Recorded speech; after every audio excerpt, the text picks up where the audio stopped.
Welcome to Let Me Fix This. Enjoy the video. You start by cleaning and inspecting the bearing. Remove shields and wash with a degreaser until no dark residue remains. Once dry, check for pitting, flat spots, or loose balls because damaged bearings need replacement, not lubrication.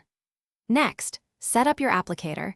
Use a 1/4 syringe or small brush to control cream volume. Make sure to work in a clean area to avoid contamination. Then position the bearing so you can access the race and balls for the first application step. Now apply the speed cream sparingly. A pea-sized dot on the outer race is usually enough for most small bearings.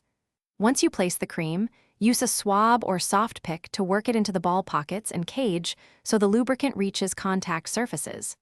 While doing this, spin the bearing slowly to let centrifugal motion distribute the cream evenly.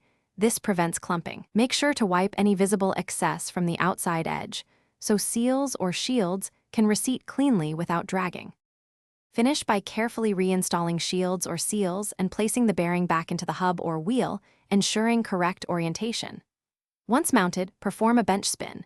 A smooth, quiet spin shows good distribution, while dragging or chatter suggests too much cream or contamination.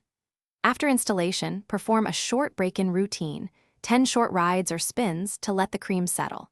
If you encounter noise or resistance, troubleshooting, remove bearing, clean thoroughly, and reapply a lighter coat of cream. Thanks for watching. If you found this helpful, don't forget to like and subscribe.